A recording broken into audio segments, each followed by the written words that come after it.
सुनिए, तो मैंने कल आपको बताया था कि लैंगिक जनन जनरली उच्च जीवों में होता है और अलैंगिक जनन निम्न जीवों में होता है। लैंगिक जनन में सामान्यतः दो जीव भाग लेते हैं, दो विपरीत लिंग वाले जीव भाग लेते हैं, क्लियर, इसलिए इसको द्विपैतृक कह रहे हैं। और अलैंगिक जनन में एक जीव भाग लेता है, इसलिए इसको एक पैतृक कह रहे हैं। लैंगिक जनन में युग्मकों का निर्माण होता है। आपको याद है कि नरयुग्मक होते थे, जो हमारे मैंने आपको बताया था मनुष्य के जो प्राथमिक लैंगिक अंग थे वृषण, उनके अंदर नरयुग्मक बन रहे थे। महिलाओं के प्राथमिक लैंगिक अंग होते अंडाशय, उनके अंदर अंडाणु बन रहे थे, याद है। तो आपने देखा युग्मकों का निर्माण होता है लैंगिक जनन में और अलैंगिक में युग्मकों का निर्माण नहीं होता। आपने देखा नेक्स्ट आपने देखा था निषेचन। निषेचन का मतलब मैंने आपको बताया था नरयुग्मक तथा मादा युग्मक के मिलने की प्रक्रिया को क्या कहते हैं, निषेचन। तो लैंगिक जनन में निषेचन होता है, अलैंगिक जनन में निषेचन नहीं होता। आपने देखा था लैंगिक जनन में निषेचन के बाद इगुमनज बन रहा था, इगुमनज बनता है और इगुमनज नहीं बनेगा किसके अंदर, अलैंगिक जनन नहीं बनता, ठीक है। इगुमनज क्या था बताओ, एक कोष की दो संरचना था।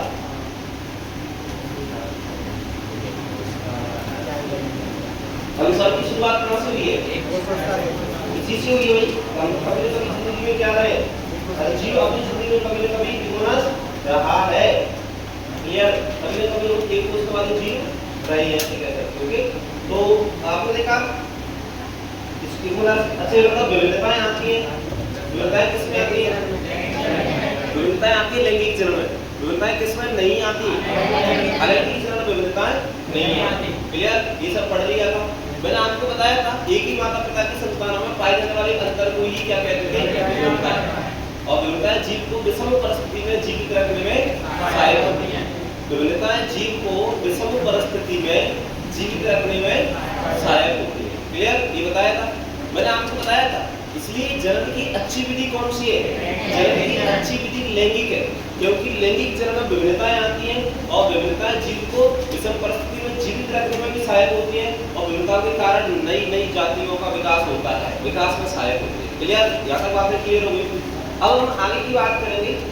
हमारा चैप्टर चल रहा था आपको याद है पुष्पी पात्र में लैंगिक जनन, बट इससे पहले मैंने आपको बेसिक चीजें बताई थी, है ना। बायोलॉजी क्या है, बायोलॉजी सबसे किसने दिया। दूसरा आपने देखा था कि फादर ऑफ बायोलॉजी किसे कहते हैं, बायोलॉजी की ब्रांचेस क्या थी, ये सारी चीजें देख ली। आज हम बात करेंगे कि जीव की, देखिए मैंने आपको बताया था कि जो जीव होता है ना उसकी कुछ जीवन की घटनाएं होती है, यानी वो कह सकते हैं कि उसकी या ऐसे कह सकते हैं कुछ अवस्थाएं होती है, क्लियर। तो जैसे आपने देखा लाइफ फेजेस बोलते हैं, जीवन की अवस्थाएं, क्या बोल रहे हैं अपन, जीवन की अवस्थाएं, जीवन की अवस्थाएं। तो हर जीव में कुछ अवस्थाएं होती हैं, कुछ फेज होती हैं, उनसे उसको गुजरना होता है।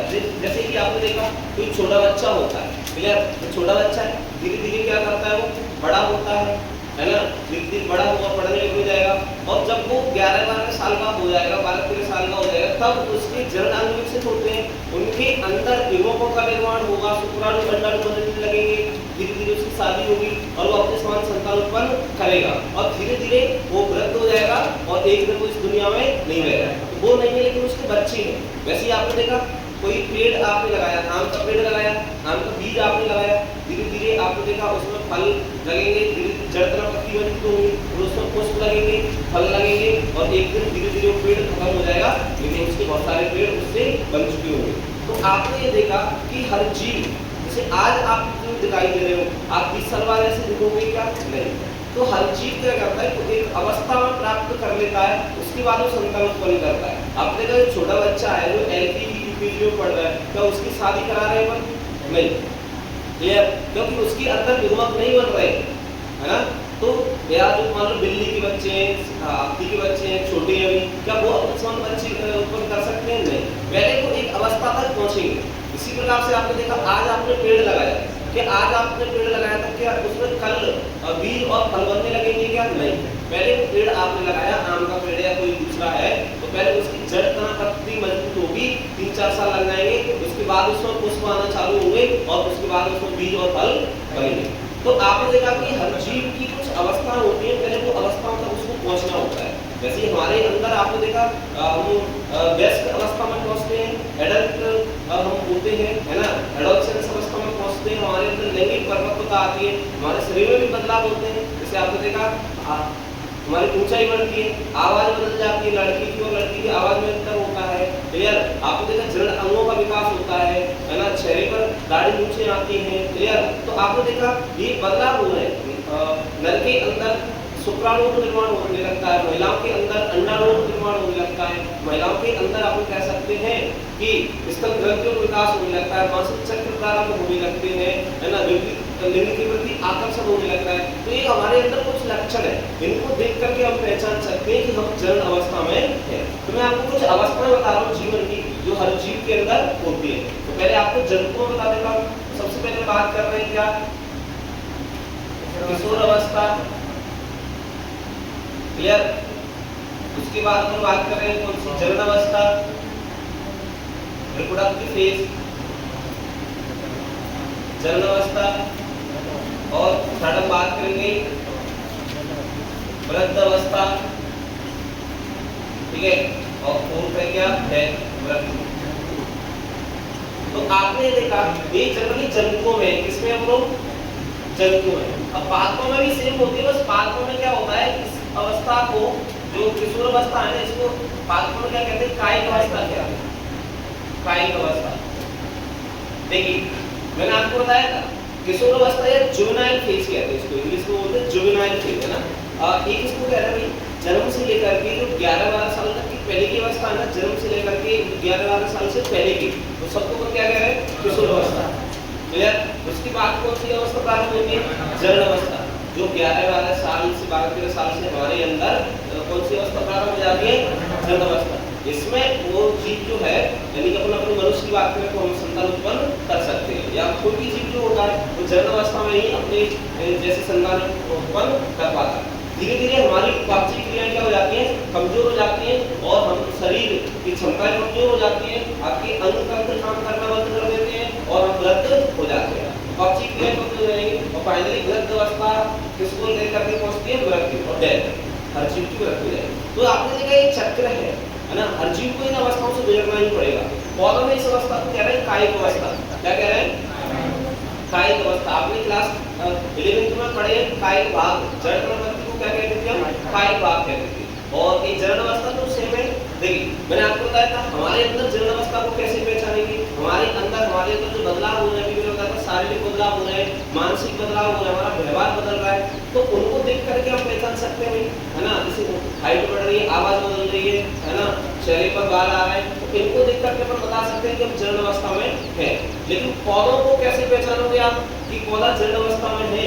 पौधों को भी हम पहचान सकते हैं। पौधों में क्या आते हैं, आपने देखा उसकी जड़, तना, पत्ती मजबूत हो रही है ना, ये जड़ें हैं, तना है, पत्ती है, ये मजबूत होती है, तो कायिक भाग है, ये कायिक अवस्था है। और उसके बाद उसमें पुष्प आने लगे, क्या आने लगे बताओ, जब पौधे के अंदर पुष्प आपको दिखने लगे तब आप समझ जाना कि पौधा किस अवस्था में आ चुका है, पौधा जड़ अवस्था में आ चुका है। अब पौधा अपने समान संतान उत्पन्न करेगा। क्लियर? तो आपने देखा तो कायिक अवस्था, बस किशोर अवस्था को हम पौधों में क्या कहते हैं, कायिक अवस्था। जनन अवस्था यहाँ पे भी सेम होती है, जनन अवस्था पौधों में भी कहेंगे, वृद्ध अवस्था को यहाँ पे भी वृद्ध अवस्था कहते हैं, वृद्ध। तो एक आपने क्या देखी, कुछ अवस्थाएं देखी, किसकी बोलो, जीवन की अवस्था, है ना। तो हर जीव के अंदर, सब कोई भी जीव हो उसके अंदर ये अवस्थाएं आपको देखने को मिलेंगी। नोट डाउन कर रहे हैं, जल्दी से करो इनको। क्लियर? ये जीवन की आपने क्या देखी बोलो, अवस्थाएं, कौन कौन सी अवस्थाएं हैं, नोट डाउन कर लो जल्दी से।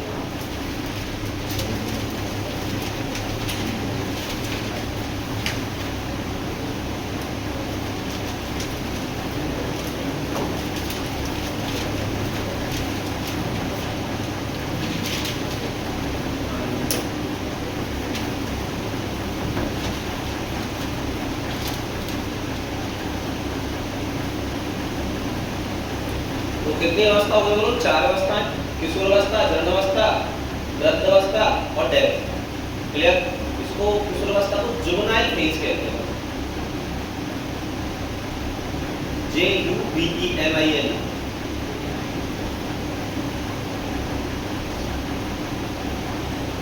क्लियर? तो अब बात करेंगे, ये तो हमने पढ़ा, अब हम पढ़ रहे हैं, देखो आपका चैप्टर क्या था, चैप्टर था पुष्पी पादपों में लैंगिक जनन। हमारा चैप्टर था पुष्पी पादपों में लैंगिक जनन। तो हम लैंगिक चरण पढ़ने से पहले उसकी घटनाओं को पढ़ेंगे, है ना। लैंगिक चरण की कुछ घटनाएं होती हैं, तो कौन कौन सी लैंगिक चरण की घटनाएं होती हैं, पढ़ाए इसको।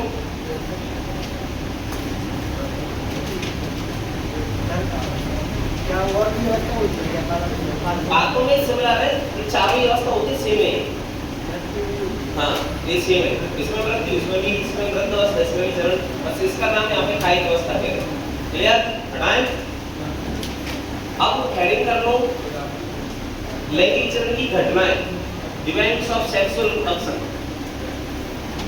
हेडिंग करो लैंगिक चरण की घटनाएं। देखिए मैं आपको बिल्कुल बेसिक से चल रहा हूँ, अभी आपको सारी चीजें बेसिक बता रहा हूँ। लैंगिक चरण की घटनाएं, ठीक है, events of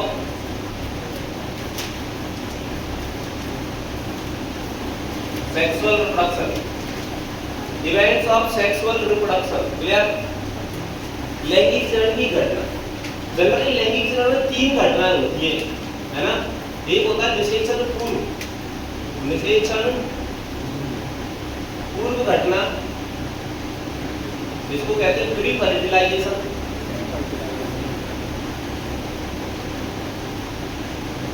pre fertilization events. अच्छा मुझे बताओ निषेचन किसे कहते हैं, कल पढ़ाया था मैंने।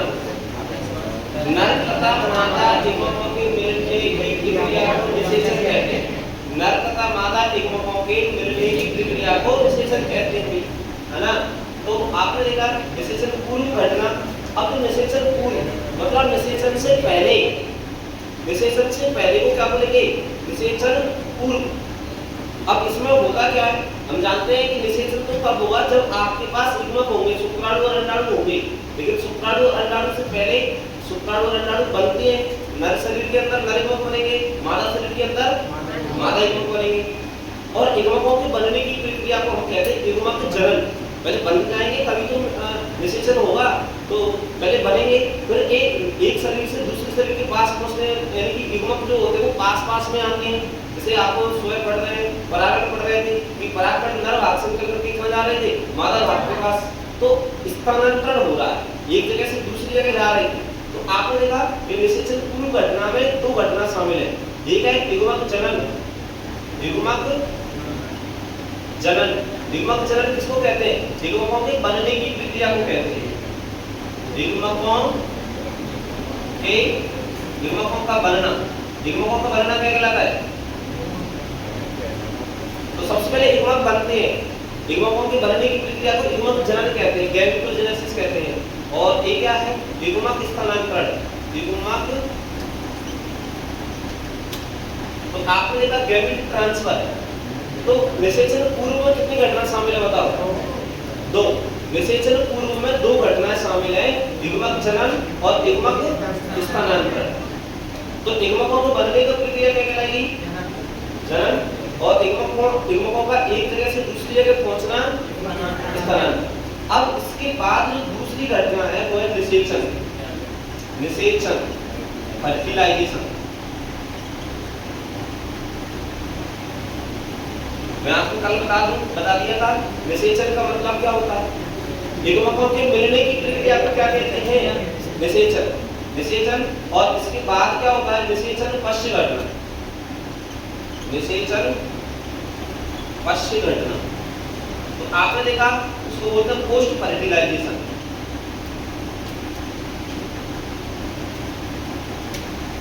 पोस्ट फर्टिलाइजेशन इवेंट्स, है ना। तो कौन सी इवेंट्स,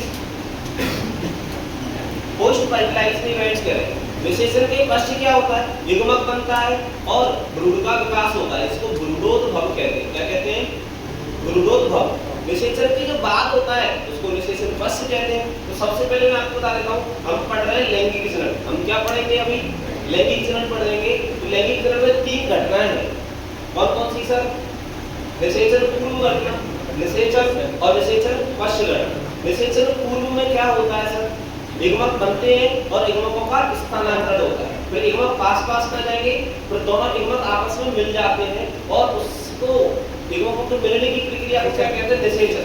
और निषेचन के बाद आपने कल पढ़ा था इगोमनस बनता था, रूट बनता था, ठीक है।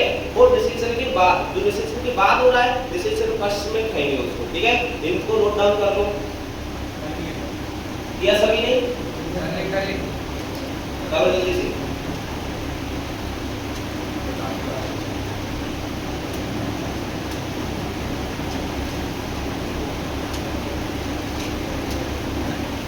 तो फाइनली 3 इवेंट्स आपने पढ़ ली लैंगिक जनन की, है ना।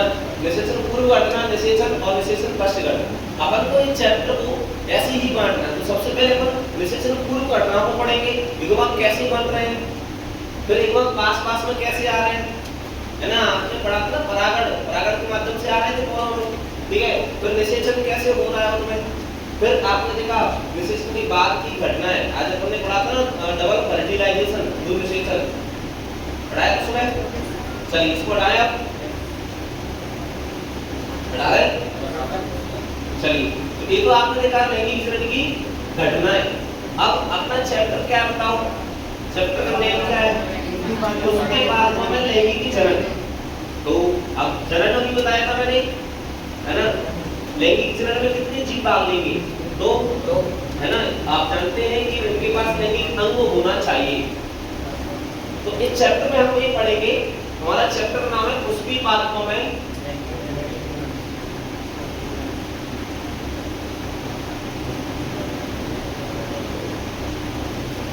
देखिए पुष्पी पादप मतलब आवृत्तिबीजी पौधों की बात कर रहे हैं। जो आपके बाहर पौधे खड़े हुए हैं ये सब आवृत्तिबीजी पौधे हैं और पुष्पी पादप। हमें पढ़ेंगे कि पौधे होते हैं तो अपने समान संतान उत्पन्न कैसे कर पाते हैं, पौधे अपने बच्चे कैसे पैदा करते हैं, है ना। उनके पास कौन से जनन अंग होते हैं, क्या होते हैं या नहीं होते। हम ये भी पढ़ेंगे कि जो पुष्प जो होते हैं वो इतने सुंदर क्यों होते हैं, पुष्प जो होते हैं इतने रंग क्यों उत्पन्न करते हैं, इतनी अच्छी खुशबू क्यों आती है, जो फल जो होते हैं वो इतने मीठे क्यों होते हैं, ये सारी बातें हम करेंगे। क्लियर। तो सबसे पहले हम वन बाय वन पढ़ेंगे कि जनन का मतलब आप ऑलरेडी जानते हैं, बेसिक बातें मैंने आपको बता दी थी। तो हमको ये पता होना चाहिए कि देखिए हमारे पास, जैसे आपने देखा मनुष्य के पास हम कुछ जीव हैं, हमारे पास अलग अलग कार्य को करने के लिए अलग अलग अंग होते थे। आपको याद है कि हमारे पास भोजन को पचाने के लिए पाचन तंत्र है, सांस लेने के लिए रेस्पिरेटरी सिस्टम है यानी कि श्वसन तंत्र है, आपके पास फेफड़े हैं, है ना। जनन करने के लिए हमारे पास जनन अंग है, वृषण अंडाशय कल मैंने आपको बताए थे। तो वैसे पौधों के पास भी कुछ लैंगिक अंग होते हैं क्या, हाँ पौधों के पास भी कुछ लैंगिक अंग होते हैं। जैसे आपने देखा हमारे पास लैंगिक अंग होते हैं, तो सबसे पहले ये पहचान लो कि पौधों के पास लैंगिक अंग क्या है। तो मैं आपको बता देता हूँ कि पौधा आपको दिखाई देगा तो उसको क्या क्या दिखाई देगा, एक पौधे के अंदर आपको क्या क्या दिखाई देता है। तो पहले तो अपन देखेंगे ये जड़ है, ये तना है और एक उसकी पत्ती है, ठीक है। तो इनको अपन कहते हैं कायिक भाग। ये कौन से भाग है बताओ, कायिक भाग कहलाते हैं। और पुष्प कौन सा भाग होता है, ये पुष्प है। पुष्प होता है लैंगिक अंग या लैंगिक भाग, लैंगिक अंग, ठीक है। तो मैंने आपको बताया था, सबसे पहले इतना समझिए आप कि पौधों का लैंगिक अंग कौन है। पौधों का लैंगिक अंग किसको कह रहे हैं, पुष्प को। और एक क्या होते हैं, इनको कहते हैं कायिक भाग। जड़ तना पत्ती को क्या कहते हैं, पहले कायिक भाग मजबूत होते हैं, पहले जड़ें अच्छे से मजबूत रहेगी, तना बनेगा, पत्ती बनेगा, उसके बाद में उसमें क्या आने लगते हैं, पुष्प आने लगते हैं। तो आपने देखा बहुत सारे पौधे कायिक भागों से बन जाते हैं। जैसे आप गन्ना खाते हो, गन्ना हम खाते हैं तो आपने कहा गन्ने के अंदर आपके आदमी को पर्व संधि कहते थे, नोड कहते थे, नोड, है ना। इसको क्या कहते थे, पर्व संधि कहते थे, याद है ना, यहाँ पर एक पर्व संधि। तो गन्ने में बीज तो निकलते नहीं, तो गन्ने को अपन वृद्धि कराते हैं। तो गन्ने को वृद्धि कैसे कराते हैं, इसी से, इस पने से, जो तना है। आपने कहा आलू आप लोग खाते हो, आलू के अंदर भी ऐसी ऐसी ग्रीन ग्रीन सी आलू की आंखें कहते हैं इनको, या कोई पर्व संधि है, नोड्स है। तो आपने देखा आलू हो गया, आपको बहुत सारी जो शाखाएं लगा देते हैं, कमल की लगा देते हैं, जो रोज गुलाब की लगा देते हैं, मेहंदी लगा देते हैं। तो उनको आप क्या कर रहे हो, तने को काट करके शकरकंद में जड़ों को लगा देते हैं, है ना। एक पौधा होता है ग्रायोफिलम, उसमें पत्ती से नया पौधा बन जाता है। तो आपने देखा सिर्फ गन्ने में आप बन रहे, गन्ना में आपने देखा कहाँ से बन रहा है। अब भाई गन्ना हो गया, आलू हो गया, इनमें बीज तो है नहीं, है ना। तो लहसुन हो गया, इनमें बीज तो होते नहीं है, तो आपने देखा इनको कैसी वृद्धि करा रहे हैं। लहसुन, प्याज, अदरक, हल्दी, ये सब तने हैं, ये जड़ नहीं है। याद रखना, लहसुन, प्याज, अदरक, हल्दी सब क्या है? तने। तने समझते हैं आप? ये भूमिगत तने हैं। कहाँ रहते हैं? सामान्य तने दो जगह रह सकते हैं, बाहर भी रहेंगे और अंदर भी रहेंगे। ये जो वायवीय तने हवा में रहते हैं उनको कहते हैं वायवीय तने। कुछ तने भूमि के अंदर रहते हैं, जमीन के अंदर रहेंगे, उनको हम बोलेंगे क्या? भूमिगत तने। तो आपने देखा कि जो ये जो भाग देख रहे हैं गन्ने के अंदर, है ना, आलू के अंदर, इनमें तने से, प्याज भी भूमिगत तना है, इनमें आपने देखा कहां से नया पौधा बन रहा है? तने से बन रहा है, जड़ से बन रहा है, पत्ती से बन रहा है। तो इसको हम कहते हैं कायिक जनन। क्या कहते हैं? सबसे पहले इतना समझो, कायिक भाग कौन कौन से है? कायिक भाग कौन कौन से? जड़ प्रपत्ति कौन से भाग है? कुछ क्या है? लैंगिक भाग। हाँ, तो एक प्रश्न आपके लिए बनता है कि कायिक जनन किसे कहते हैं? कायिक जनन किसे कहते हैं? कायिक जनन, आप इसको नोट डाउन कर लो, ये भी बना लो। कायिक जनन, वेजिटेटिव रिप्रोडक्शन या वेजिटेटिव प्रोपेगेशन भी कहते हैं। देखिए, कायिक जनन मैंने बताया था, जब नया पौधा कायिक भागों जैसे जड़, तना, पत्ती आदि से बन जाए तब इसे कायिक जनन कहते हैं। और ये भी एक प्रकार का अलैंगिक जनन है। कायिक जनन कोई नया जनन की विधि नहीं है। अलैंगिक जनन को ही पौधों में कायिक जनन कहते हैं। अलैंगिक जनन को ही पौधों में क्या कहते हैं? अलैंगिक जनन को पौधों में कायिक जनन कहते हैं। यहाँ पे भी दो जीव भाग नहीं ले रहे।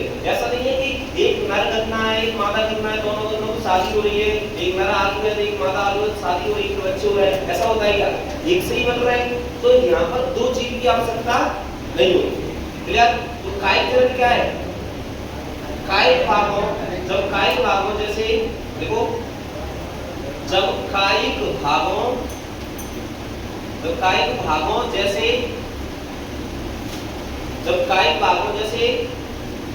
जड़, तना व पत्ती आदि से नया पौधा बन जाता है तो इसे कायिक जनन कहते हैं। देखिए, कायिक जनन कोई अलग नहीं है। यहाँ पर दो जीव भाग नहीं ले रहे, यहाँ पर एकों का निर्माण नहीं हो रहा, यहाँ पर निषेचन नहीं हो रहा, यहाँ पर विभिन्नताएं भी नहीं आएंगी। इसलिए कायिक जनन क्या है? अलैंगिक जनन ही है। कायिक जनन क्या है? अलैंगिक जनन है। बस पौधों में इसको कायिक जनन के नाम से जानते हैं। अलैंगिक जनन को पौधों में अलैंगिक जनन ना कहते हुए क्या कहते हैं? कायिक जनन। क्लियर? तो ये समझ लो। और पुष्प कौन सा भाग है? लैंगिक अंग।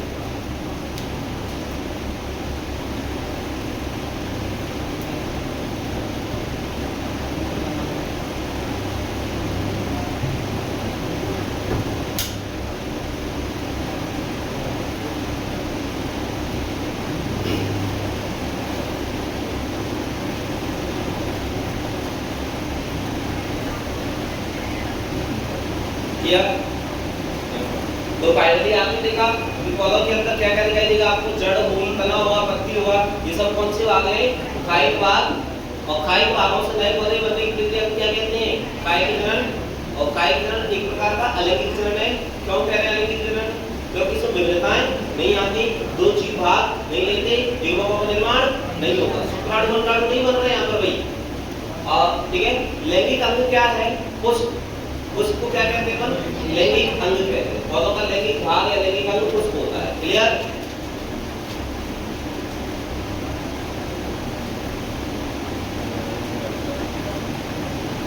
नोट डाउन किया?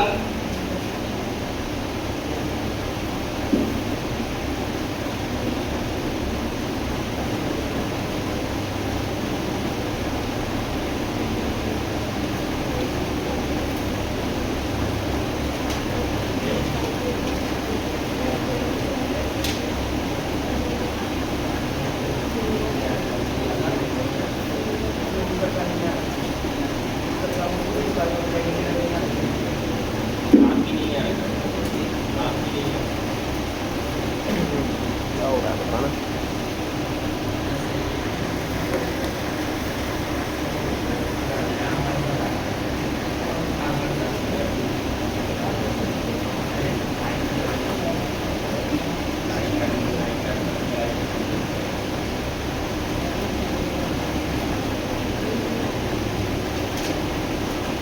चलिए इतना क्लियर हो गया, हटाएं इसको, हटा देंगे, बताइए। हाँ, तो अभी आपने क्या पढ़ा बताओ, काय की प्रणाली क्या है और चैप्टर का नाम अब समझ गए। अब इसको हम आगे डिस्कस करेंगे। सभी बेसिक बातें क्लियर हो गई हैं, अब हम चैप्टर की बात करेंगे। तो पौधों का लैंगिक अंग क्या होता है, ये तो हमको समझ में आ गया। पौधों का लैंगिक अंग क्या है बताओ, पुष्प है, ठीक है। सुनो, तो आप ऑलरेडी पढ़ चुके हैं क्लास 11 में, है ना। तो देखो पुष्प में क्या क्या होता है, पुष्प में उसके 4 भाग होते हैं, ध्यान से सुने।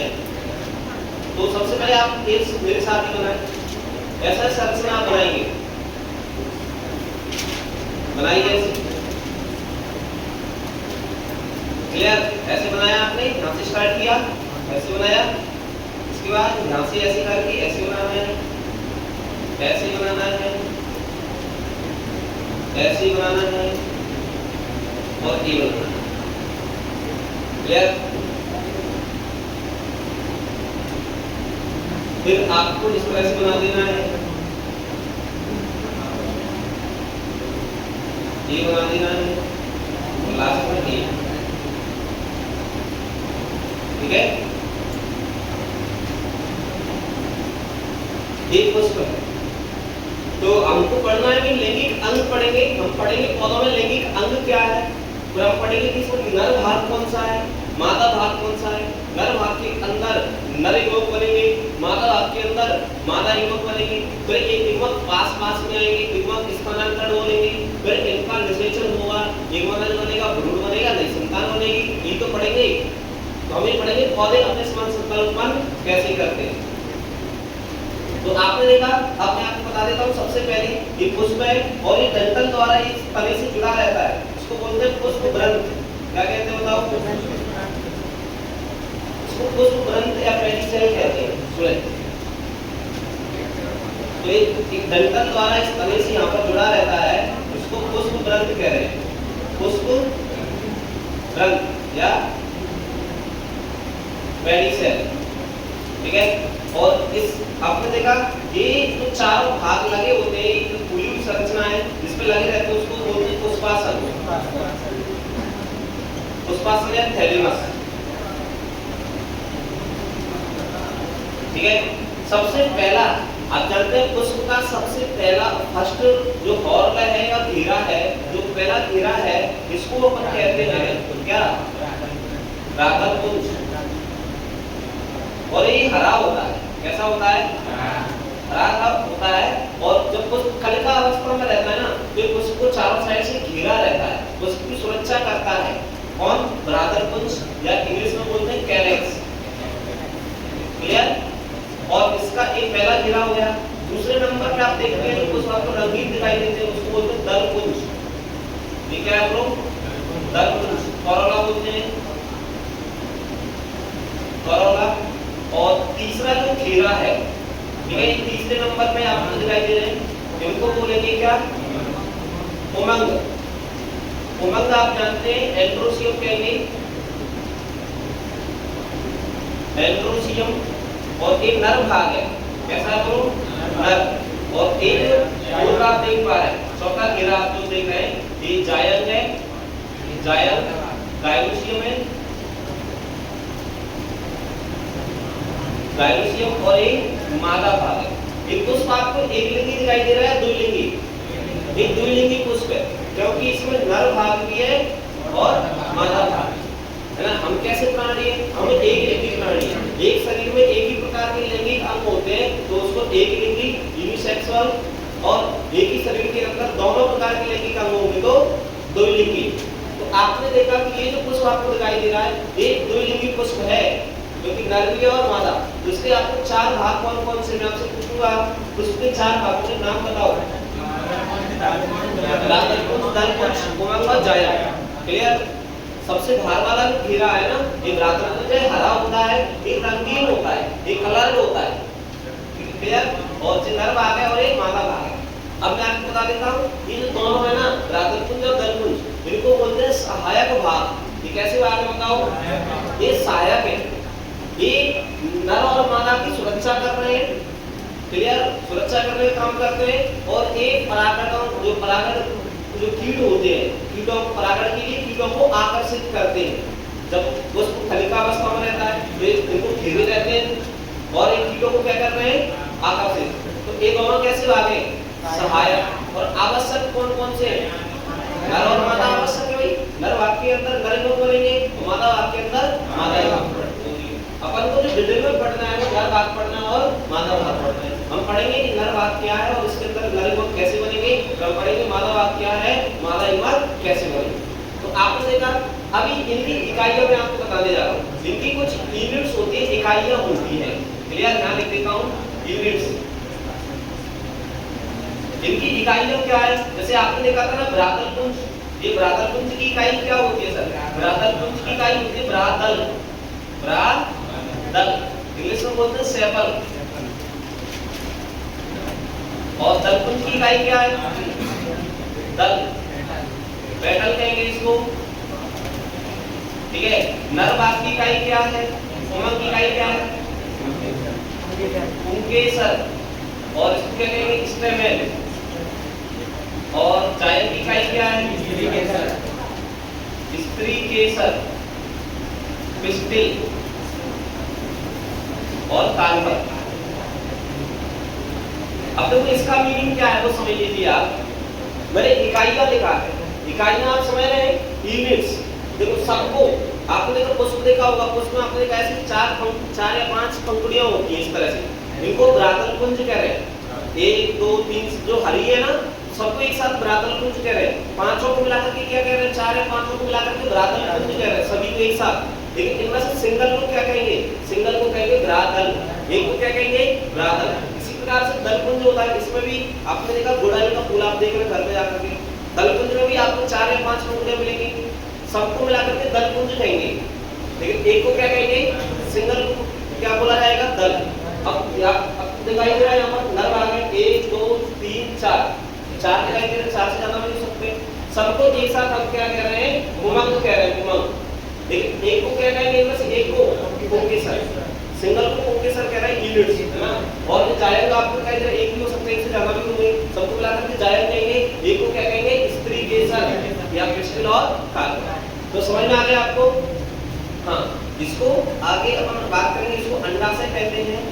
अंडाशय एक फल बनाता है, अंडाशय या ओवरी। और इसके अंदर क्या होता है? इसके अंदर होता है बीजांड, क्या? बीजांड या ओव्यूल, ठीक है। तो आपने देखा एक क्या है भाई? एक इसका डायग्राम हो गया, बताइए। पुष्प, एक आप जानते हैं इसको कंप्लीट पुष्प या अपन इसको पूर्ण पुष्प कहते हैं, क्योंकि इसके चारों भाग हैं। और एक द्विलिंगी पुष्प है, क्योंकि नर और मादा है। तो 4 भाग कौन कौन से हो गए? भ्रातृपुंज, दलपुंज, पुंकेसर और जायन। समझे क्या? अच्छा, आवश्यक भाग कौन कौन से? सहायक कौन कौन से? भ्रातृपुंज और दलपुंज कैसे हैं? सहायक। आवश्यक कौन कौन से हैं? हाँ, मैं आपको बता देता हूँ, ये जो दोनों भाग थे ना, ये दोनों कैसे थे? सहायक भाग थे, सहायक। और ये दोनों कैसे बताओ? ये आवश्यक है। जायन और पुंकेसर कैसे होते हैं? ये आवश्यक थे, क्लियर। अब हमको एक एक से पढ़ना है। तो मुझे बताओ नर भाग कौन था? नर भाग को क्या कहते हैं? पुंकेसर की इकाई को क्या कहते हैं? देखिए बताओ, पुंकेसर की इकाई को पुंकेसर। भाई ये पुंकेसर था, अपन को एक इसको पढ़ना है, ये कैसा दिखता है, क्या है, ठीक है। तो बना के सबने बनाया क्या? इसको नोट डाउन करो सबसे पहले। बनाया?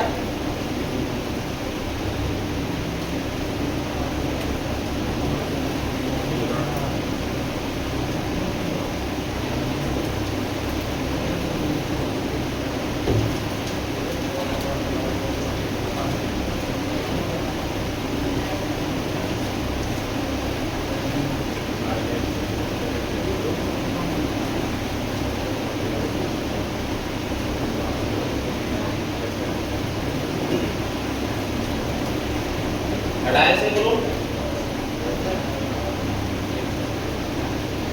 हटा दें। तो सुनो, अब अपन को पढ़ना क्या है बताओ। पहले अपन एक एक से पढ़ लेते हैं। पहले अपन पढ़ रहे हैं नर भाग कौन सा है और नर भाग के अंदर नरयुग्मक कैसे बनेंगे। फिर हम पढ़ेंगे मादा भाग क्या है और मादा युग्मक कैसे बनेंगे। फिर हम पढ़ेंगे कि नर भाग से निकल करके जो नरयुग्मक है वो मादा भाग तक कैसे पहुंच रहे हैं। फिर हम पढ़ेंगे कि दोनों पास पास में आके तो निषेचन कैसे हो रहा है। ये सारी चीजें हम बात करेंगे। ओके दोस्तों, तो अपन सबसे पहले पढ़ेंगे नर भाग। नर भाग को क्या कह रहे थे बताओ। कुमल की इकाई को क्या कह रहे हैं, पुंकेसर। तो अपन एक पुंकेसर को पढ़ने जा रहे हैं कि पुंकेसर में क्या क्या होता है। क्लियर। कौन कौन से आवश्यक भाग होंगे, कौन कौन से सहायक होंगे, क्लियर होगी बातें। तो सुनो, अब हम यहाँ पे पढ़ने जा रहे हैं क्या, इसको पढ़ने जा रहे हैं पुंकेसर को। ठीक है, तो एक पुंकेसर में देखिए जनरली दो भाग होते हैं। एक पुंकेसर में आपको कितने भाग दिखाई देते हैं, दो भाग। जो पुंकेसर बना रहा हूं सिंबल को, इसमें दो भाग होते हैं। इसको बोलते हैं परागकोश। परागकोश पुंकेसर में कितने भाग होते हैं सर, दो। कौन कौन से, एंकर या परागकोश। एक तो परागकोश होता है और परागकोश सामान्यतः द्विपालिक होता है, इसमें दो पाली होती है, इसलिए इसको बोलते हैं द्विपालिक। द्विपालिक परागकोश होता है। दूसरा होता है तंतु या तंतु कहते हैं इसको, फिलामेंट। देखिए तो दो भाग कौन कौन से हो गए। मैं आपसे पूछूंगा कि पुंकेसर के कोई दो भागों के नाम बताओ। एक पुंकेसर या स्टेमेन का चित्र है, तो परागकोश और तंतु। अब जो तंतु होता है ना, ये धागा जो होता है ना, इसके भी दो भाग होते हैं। क्लियर, मैं आपको बता देता हूँ। ये यहाँ पे होता है पुष्पासन, और वह हिस्सा जो पुष्पासन के पास में होता है, तो तंतु का वह हिस्सा जो पुष्पासन के पास में होता है उसको क्या कहते हैं, समीपस्थ भाग। इंपोर्टेंट बात है, ठीक है, प्रॉक्सिमल एंड कहते हैं। तो मैंने आपको बताया था तो तंतु का वह हिस्सा जो पुष्पासन के पास में है उसको क्या कहेंगे, समीपस्थ। और पुष्पासन से दूर है यहाँ पर तो दूरस्थ भाग। तो आपने ये देखा तंतु के तो दो हिस्से हो गए, समीपस्थ भाग जो पुष्पासन के पास में है और पुष्पासन से दूर है तो दूरस्थ भाग है। अब ये परागकोश है, परागकोश, इसमें कितनी पालियां नजर आ रही हैं, दो। एक पाली ए और एक ए। तो तंतु का ऊपरी खुला हुआ भाग को परागकोश कहते हैं। क्लियर। और नीचे जो डंठल जैसी संरचना को हम तंतु कह रहे थे, यह तंतु परागकोश को सहारा देता है। इस परागकोश में दो पालियां होती हैं, एक पाली ए और एक ए। दोनों पालियां आपस में एक ऊतक द्वारा जुड़ी रहती है, इसको बोलते हैं संयोजी ऊतक। संयोजी, कनेक्टिव, क्या बोल रहे हैं बताओ, संयोजी ऊतक द्वारा जुड़ी होती है। इसके अंदर जो दोनों पालियां जो किसके द्वारा जुड़ी है बताओ, संयोजी कनेक्टिव के द्वारा जुड़ी रहती है। प्रत्येक पाली के अंदर दो लघु वीजाणु धानी होती है। प्रत्येक पाली के अंदर कितनी लघु वीजाणु धानी, देखो एक पाली ये थी, इसके अंदर कितनी लघु वीजाणु धानी, इस लघु वीजाणु धानी के अंदर ही लघु वीजाणु भरे होते हैं। इसको लघु वीजाणु धानी या परागकोष्ठ कहते हैं। इसको तो क्या कहते हैं, इसको बताओ, लघु वीजाणु धानी। एक और नाम क्या है इसका, पराग कोष्ठ। देखो शुरुआत में इसको लघु वीजाणु धानी कहते हैं। ये लघु वीजाणु धानी बाद में परागकोष्ठ में बदल जाती है। जैसे छोटा बच्चा होता है, बाद में वो एक वयस्क या एडल्ट व्यक्ति बन जाता है। तो आपने देखा शुरुआत में इसको क्या कह रहे हैं, लघु वीजाणु धानी, बाद में क्या कहेंगे, परागकोष्ठ। क्लियर। अब इनके अंदर ही लघु वीजाणु का परागकण बनते हैं। मैं आगे बताऊंगा आपको। एक नरयुग्मक है, ऐसे समझ लीजिए इनके अंदर नरयुग्मक बनेंगे। ये लघु वीजाणु बनते हैं ना, ये आगे चल करके नरयुग्मक बनाएंगे। कैसे बनाएंगे बताएंगे आपको। तो अभी इतना समझ लो कि लघु वीजाणु धानी है ना, इसके अंदर कौन भरे होते हैं, लघु वीजाणु या परागकण। ये कहां से आए, कैसे आए, सारी बातें करेंगे, है ना। लघु वीजाणु इसके अंदर कैसे बनते हैं वो हम बात करेंगे। तो सबसे पहले आपने देखा किसके चित्र का बताओ, पुंकेसर का। नर भाग हम पढ़ रहे हैं, नर भाग को कुमंक कहते हैं। कुमंक की इकाई को क्या कहते हैं, पुंकेसर। पुंकेसर के कितने भाग दिखाई दिए आपको? दो, परागकोश और उत्तरकोश। सबसे ऊपरी पूरे भाग को क्या कह रहे हैं? परागकोश। परागकोश में कितनी पालियां होती हैं? दो। दोनों पालियां किसके द्वारा जुड़ी होती हैं? संयुगी द्वारा। प्रत्येक पाली में कितनी लघु बीजाणु धानी होती है? दो। लघु बीजाणु धानी आगे विकसित होकर के क्या बना लेती है? परागकोश। लघु बीजाणु आगे विकसित हो जाएगी तो परागकोश कहते हैं। अब इसके अंदर लघु बीजाणु क्यों कह रहे हैं? जब लघु बीजाणु भरे होते हैं तो लघु बीजाणु धानी कहेंगे और इसके अंदर परागकण भरे तो इसको परागकोश कहते हैं। मैंने बताया था ये जो हॉल है इसमें मैंने आपने देखा कि इसमें भी इसमें डाइनिंग है, आपका घर होता है। उस घर के अंदर अपने कोई कमरा है, उसमें अपन ने कोई टेबल रखी, किताबें रखी, उसको अपन स्टडी रूम कहने लगे। उसके अंदर अपने का खाना खा रहे हैं उसको डाइनिंग हॉल या डाइनिंग रूम कहने लगे। क्लियर? उसके अंदर अपन सो रहे हैं, बेड डाल दिया, बेडरूम कहने लगे। तो उसके अंदर क्या है? इसके अंदर लघु बीजाणु भरे हैं तो लघु बीजाणु धानी और परागकण भरे हैं तो परागकोश। ठीक है? तो ये आपने देखा, इसको बना लो जल्दी से। आगे हम बात करेंगे इसकी संरचना। लघु बीजाणु धानी की संरचना पढ़ेंगे, परागकोश की संरचना पढ़ेंगे।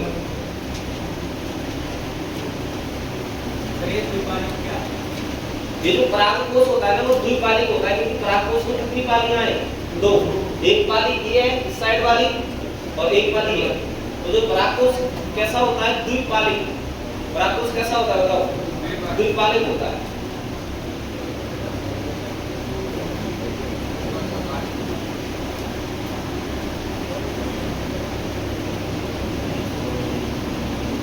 क्लियर?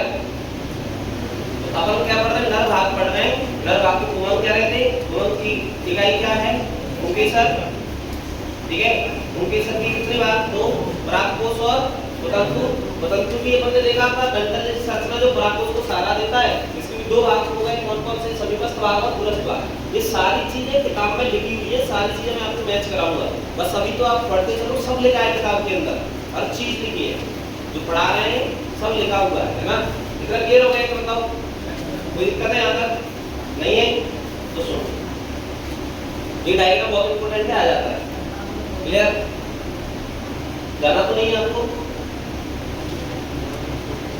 चलो इनको जानना तो जा सकते हैं। तो क्या पढ़ाया था मैंने आज? ये बताओ क्या पढ़ाया था आज? हमने क्या पढ़ा था आज? क्या पढ़ा था बताओ? स्टार्टिंग कहाँ से की थी?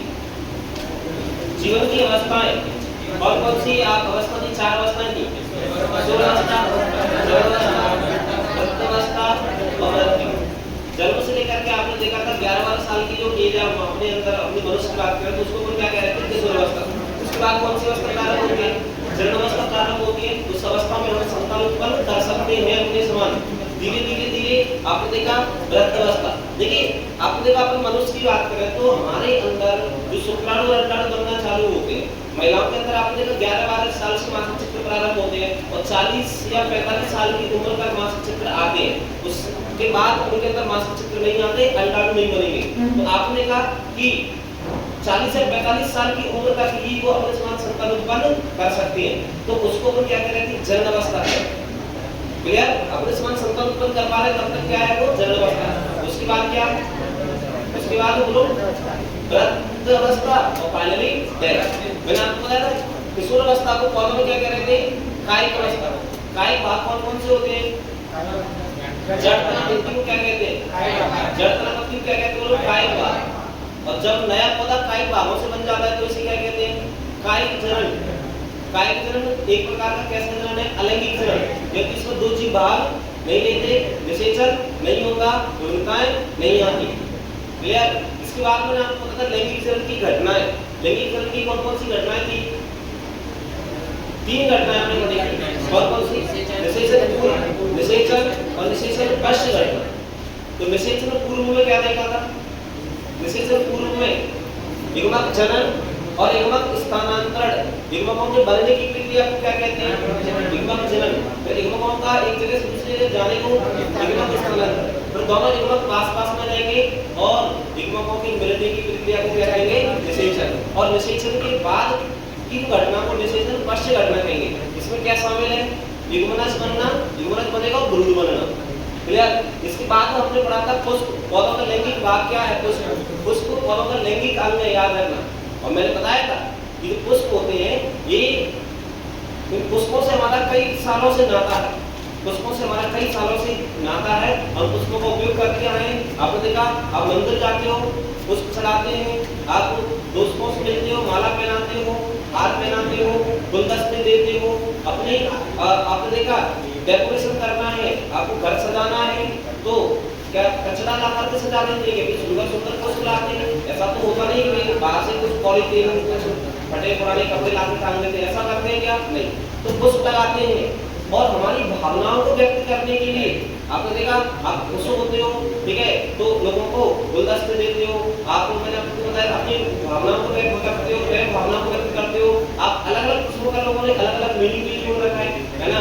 किसी से आप जानते हो, मिलते हो, भावना को व्यक्त कर रहे हो, प्रेम भावना को व्यक्त कर रहे हो, तो रोज देते हैं, गुलाब देते हैं। कहीं दुख हो रहा है, कुछ खत्म हो गया तो अलग प्रकार के फूल लेके जाते हैं। अब ऐसा तो होता नहीं है भाई कि किसी की सगाई हो रही है, एंगेजमेंट हो रही है और कहीं से गंदे से कुछ तोड़ करके इनको 20 ग्राम के पुष्प कहते हैं, ला करके दे देंगे।